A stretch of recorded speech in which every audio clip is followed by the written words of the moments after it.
accept your nomination for Vice President of the United States.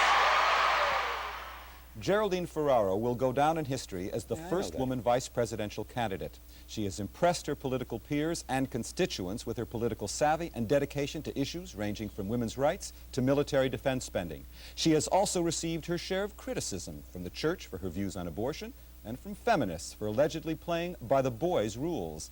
With her nomination, she became an overnight media celebrity, but her celebrity was soon overshadowed by negative publicity concerning her husband's business involvements.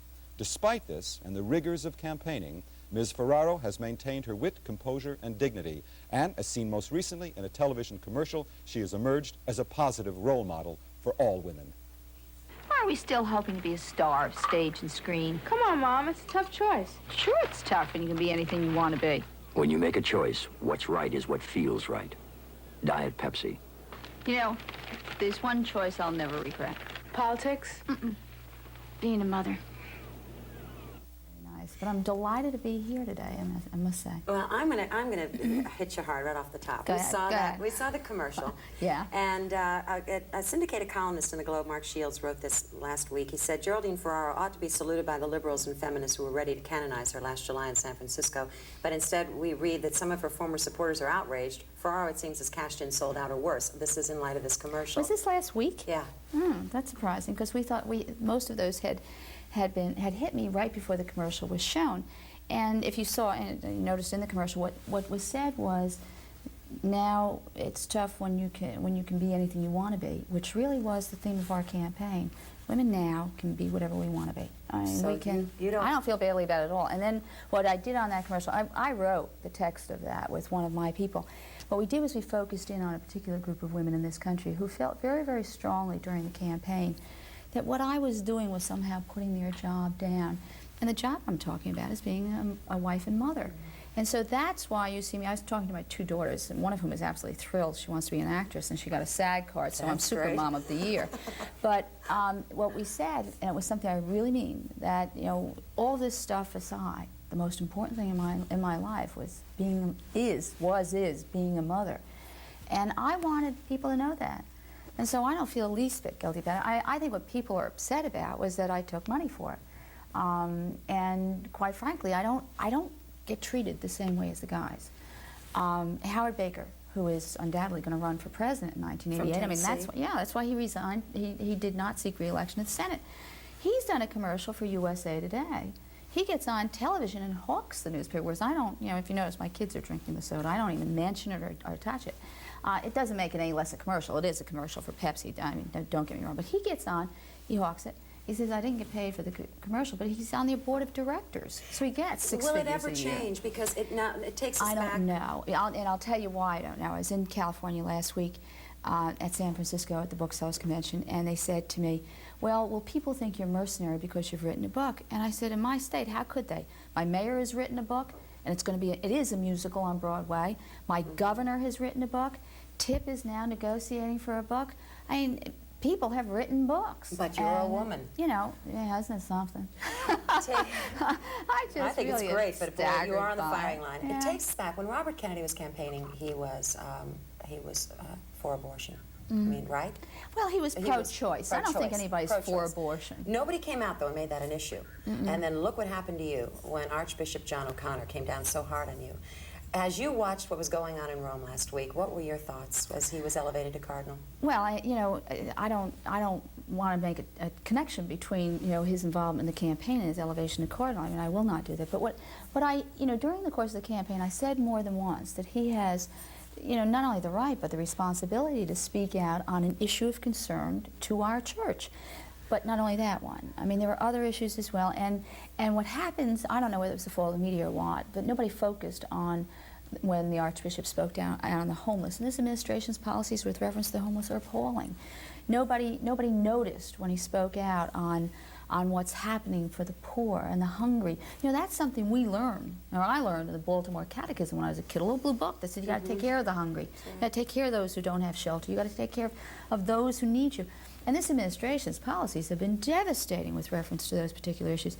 Yet the media never picked up what the Archbishop was saying, and the bishops did issue a letter the Catholic Conference of Bishops did issue a letter. Unfortunately, it came out the Sunday after Election Day. It did. Had it come out before, there would have been a bigger dialogue, a much wider dialogue that would have been interesting. But as far as the Archbishop, being in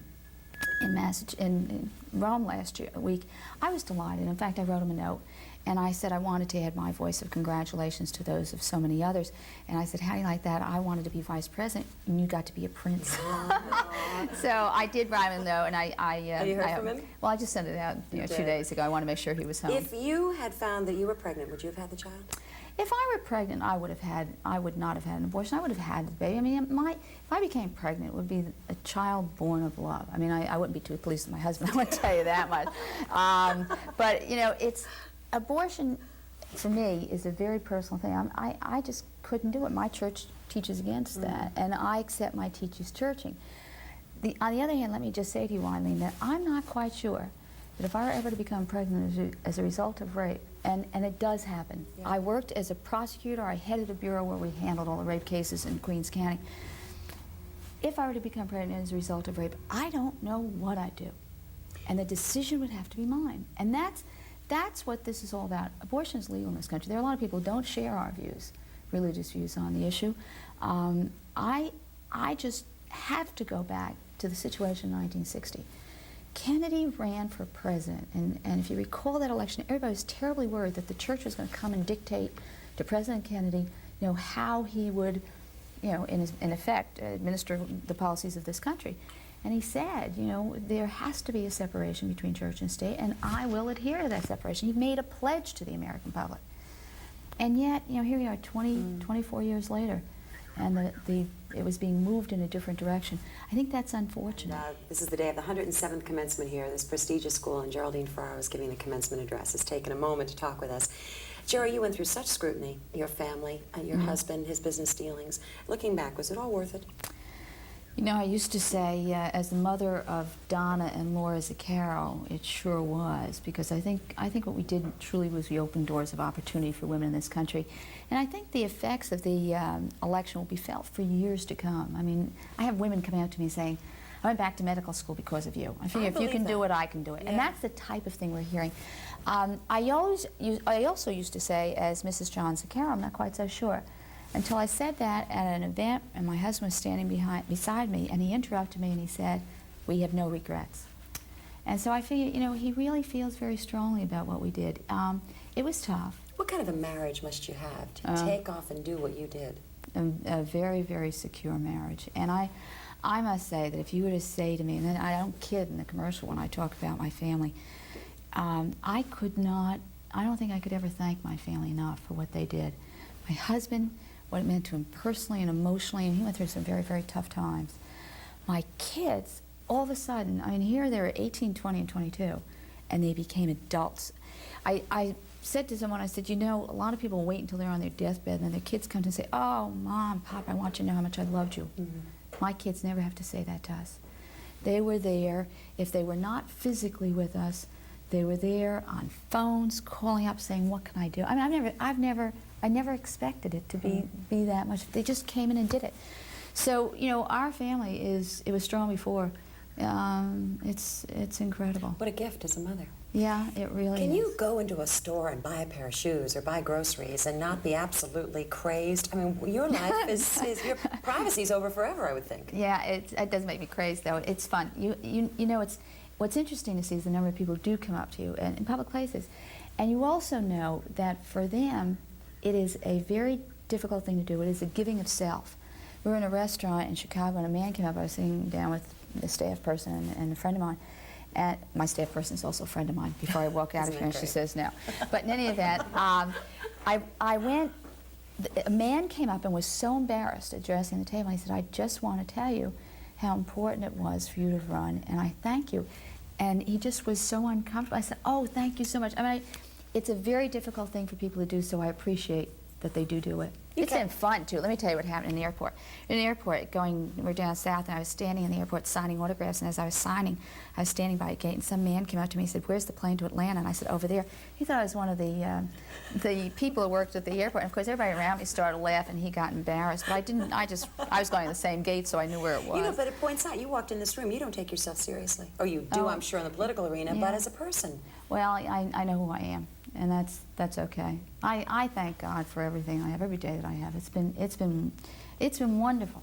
It's been wonderful. The tough times and the good. I mean, if you take tough times, you got to take the good times. If you take the good, you got to take the tough. Let me ask you a two-part question. It has to do with pioneering in the future. Barbara Walters made it possible for all of us in the industry. She as a news anchor, but none of us, at least in this industry, think of her again as a news anchor. She's kind of shifted. I can't quite picture her. In terms of you, can we see you again in that big arena, running for vice president or president again? Or is that the downside to pioneering? Could it happen again? I don't know. People throughout the country and in Europe think I will run for national office again. I just came back from a trip to the NATO countries, and I was treated extremely well. I was, invited to meet with heads of state and ministers and all that. And the reason is because there's a concern about, what will I be in the future if now I'm out and they don't treat me well. So it was nice experience. How about running against Alphonse D'Amato in New York? No decision yet. Again, it was a tough campaign, and I don't know if we're willing to do it again. It's something my family will decide. Would that be the next thing if you do? It's a possibility. It's a possibility if I go into public office again. It's a possibility I'll run for the Senate. But again, I've made no commitment, and I won't for a while.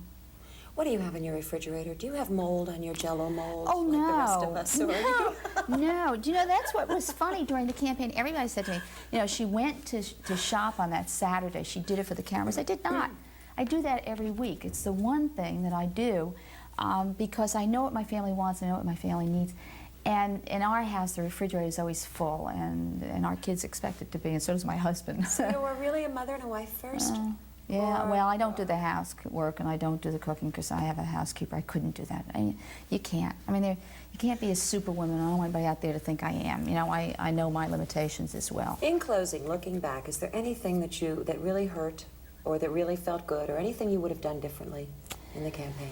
Nothing much I would have done differently, except getting to know, how to handle the media a little bit better. That would have been much better for me. Lots of things that hurt, and lots of things that felt good, and but again, we take both sides and say, great opportunity.